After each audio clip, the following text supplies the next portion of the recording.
At the end of last year, federal health care reform, also known as Obamacare, started to go into effect in our state.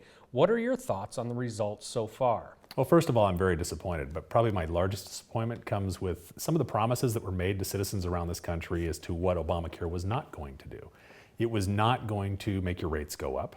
Obviously, and from what I'm hearing, I've got people all the time telling me, hey, what happened? I had recently had a constituent contacted me saying, my rates are going up $300 a month. And I believe they were saying we were going to see discounts or lowered premiums of about $2,500 a year on average to a family.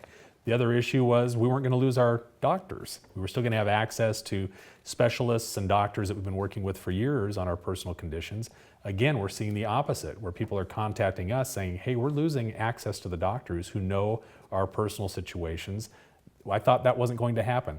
And then, of course, the access to health care in the first place. We have currently just shy of 300,000 people in the state of Washington that have actually had their health care eliminated, where they've gotten notices saying, sorry, you can't get that health care anymore. So too many broken promises that have real consequences.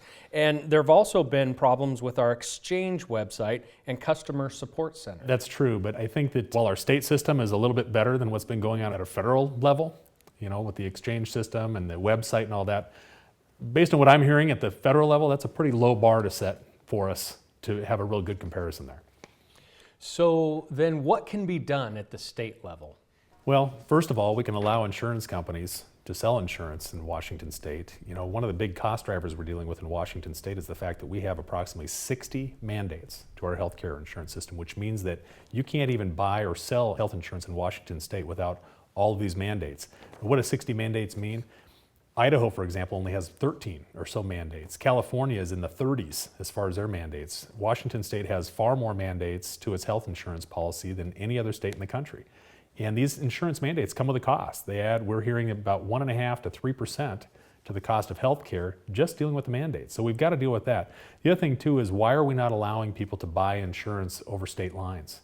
That is a biggie for me. If we look at the history of healthcare in Washington state, you go back to 1993, there were several dozen insurance companies that were competing for our business. Today, we're down to 4 or 5.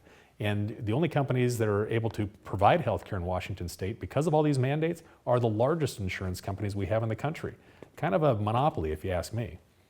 So it sounds like there's a lot of work that still needs to be done, both at the state and federal level. Absolutely. Both in Olympia, we've got some work to do. Washington, D.C., I would say, in lieu of the fact that they are the ones who implemented Obamacare in the first place, they need to take a much more serious look than they have in the past. And I find it interesting, though, too, that even members of Congress back in Washington, D.C., who voted for Obamacare are now kind of rethinking it. As this whole thing is kicking in and the realities are kicking in back in their home states, they're having to take a second look and say, is this really working the way we thought it was going to work?